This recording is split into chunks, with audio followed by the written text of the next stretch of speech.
welcome to the Heavy Spoilers Show. I'm your host Paul, aka the guy who's had a couple of nights out that have ended with some Mortal Kombat. Throughout this video, we're going to be discussing the movie's plot, ending, the new characters in it, and also where things could be heading if we get a sequel. Full spoilers ahead, so if you want to finish it before knowing what happens, then I highly recommend that you get out of here. That's really bad, that's a really bad joke, and I apologise for that, but please click the thumbs up button, and don't forget to subscribe for videos like this each and every day. With that out of the way, thank you for clicking this, now let's get into Mortal Kombat. Okay, so we're going to be discussing some big plot points in the movie, as I feel that we need to address those before diving into the end, but if you want to skip ahead, then timecodes will be linked below. Although Scorpion initially started off as a bad guy in the series, as the video game franchise has gone on, he's slowly changed from a villainous Viper head into one of its best anti-heroes. We begin in 17th century Japan, at the home of Hanzo Hasashi, and see the man who would later become him have his son and wife killed. Maybe you should get over her, eh? Now this is carried out by Bi-Han, a man who would later go on to become Sub-Zero, the mortal enemy of Scorpion. In the game canon, Hanzo was one of the finest warriors in his ninja clan, and he was a master at hand-to-hand combat as well as using a rope and dagger. Now Bi-Han and Hanzo go head to head in the opening of the movie, and the former bests him, murdering him in the process. As Hanzo dies, he hears the cries of his daughter, who is saved by the Thunder God and appointed protector of Earthrealm Raiden. Hanzo's soul descends into the Netherrealm, and from the game we know that it's here where his spirit became a vengeful spectre, hell-bent on justice. Now, over the centuries, Scorpion sought vengeance on those that murdered his family, and this led to him working with villains like Quan Chi. He's one of the most interesting characters in the entire franchise, and from the top, I absolutely love the authenticity that this movie brought with it. Starting it off in Japan was an inspired choice, and it really gave the movie some grit to it. Though he doesn't appear in the film that much, he's still one of its key characters, and arguably the most important person in it. Now the movie primarily focuses around the Outworld, who are now close to crushing Earthrealm due to achieving 9 consecutive wins against their champions in the Mortal Kombat tournament. Should they win the 10th, they'll make 2020 look like 1999, and thus the forces of Shang Tsung will do whatever they can to ensure victory. We join Cole Young, an ex-MMA champion who is haunted by visions of Hanzo. Possessing the mark of the dragon, he becomes very important to the plot. It's revealed that Cole is actually a descendant of Hanzo, and for centuries there's existed a prophecy that stated that his blood will unite a new generation of Earthrealm fighters that will protect the planet. Aware of this prophecy, Shang Tsung sends out his forces to kill all of the Earthrealm champions, which can be identified by their distinctive dragon marks. He wants to win before the game even begins, and I love how this character, who is pretty much a cheat in the games, was also a cheat in this story. Bit of a reach there, but I appreciated it. Now Young is a brand new character for the series that has seemingly replaced Johnny Cage, much to the dismay of fans. Though I know a lot of people are angry over this, we do get a tease towards Johnny at the end of the film, and I think that with the tone they're going for, the switch up definitely feels right. The movie's director Simon McQuoid said that Cage was very much a 90s action star parody, and though that works with the game and the original film, I feel this update makes more sense, and I'm a guy who used to love hoofing him in the balls when he tried to kick me. Now we'll discuss the new version at the end of the video, but hopefully he doesn't leave you with a cold shoulder, which is both a Cole pun and a Sub-Zero one, so that's not as bad as the other ones in this video. Now, played by Lewis Tan, you might recognise him from the Netflix show Wu Assassins, and I think he does a great job in this movie. Though new characters introduced into films based on long-standing franchises often suck, Tan works really well as a protagonist in my opinion. Now they don't mind also throwing big names from the franchise at the screen thick and fast, and after running into Jax, Cole is pointed in the direction of Sonya Blade. Here she explains the dragon mark can be transferred by killing someone who bears it, and this is how both Jax and Kano managed to get one. Amongst her files, we also catch a glimpse of Nightwolf, a character from the series that taught Liu Kang how to perform a bestiality.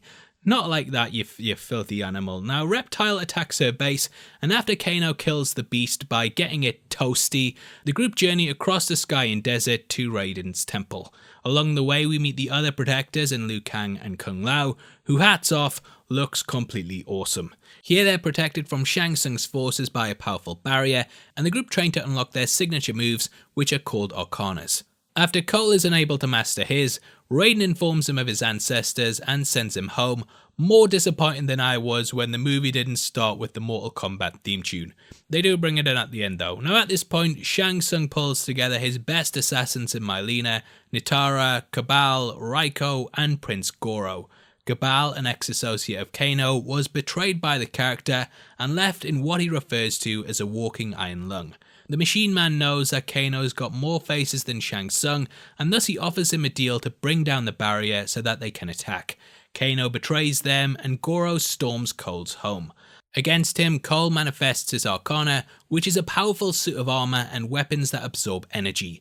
Though he doesn't fully disarm Goro, he's still left pretty armless, and I love this moment when they bust out several fatalities from the game, including Kung Lao's spinning Hatsaw move. Raiden reveals that he actually wanted Shang Tsung's forces to attack so that Cole, aka the Chosen One, could find his Arcana, and that the prophecy is now fulfilled.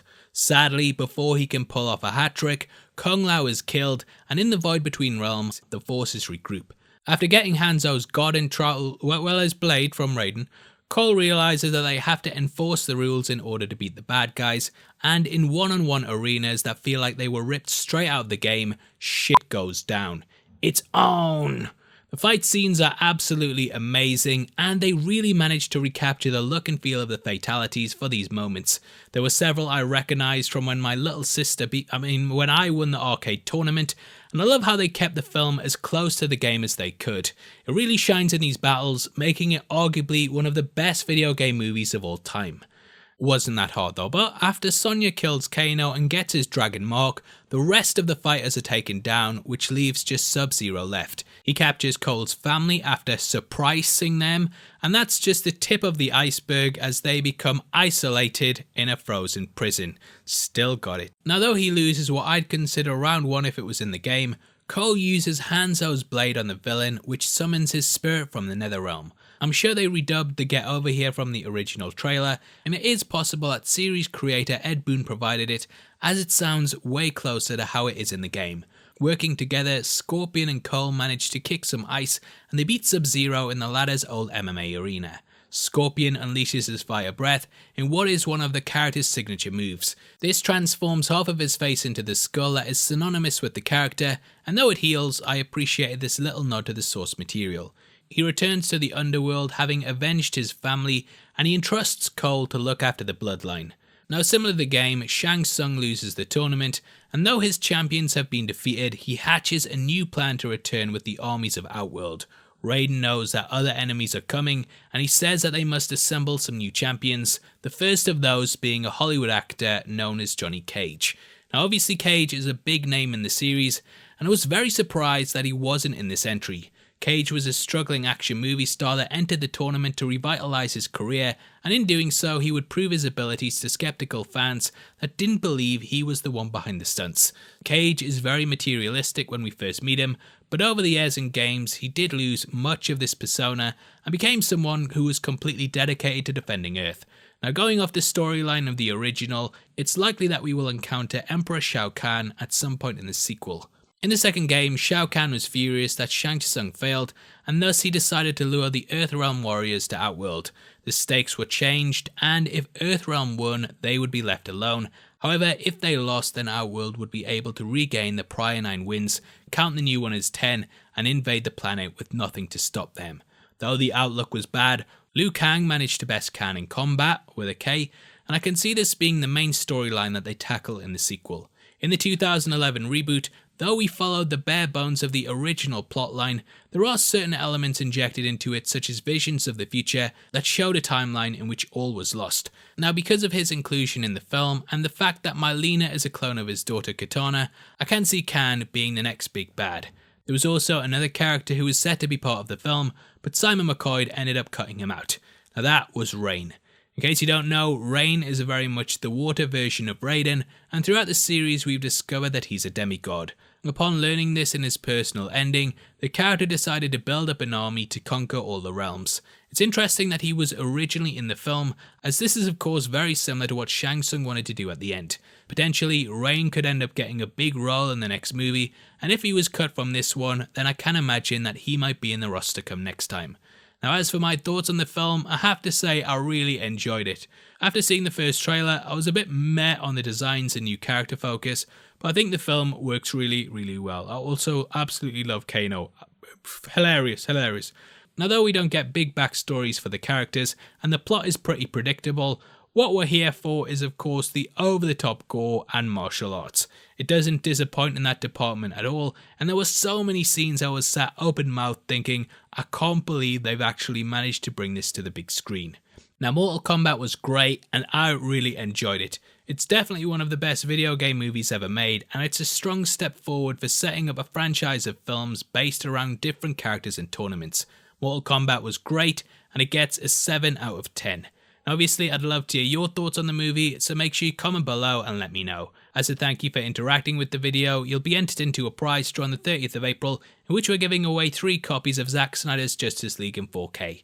All you have to do to be on the chance of winning is like it, make sure you subscribe with notifications on, and drop a comment below with your thoughts on the film. The winners of last month's competition are on screen right now, so if that's you, then message me on Twitter at Heavy Spoilers. If you want something else to watch, then make sure you check out our breakdown of Falcon and the Winter Soldier, which will be linked on screen right now. We've gone over the final episode and discussed everything you need to know about it, so it's definitely worth checking out if you want to know more. With that out of the way, thank you for sitting through the video. I've been Paul, I'll see you next time. Take care, and get out of here. I'm sorry, I couldn't resist. Goodbye.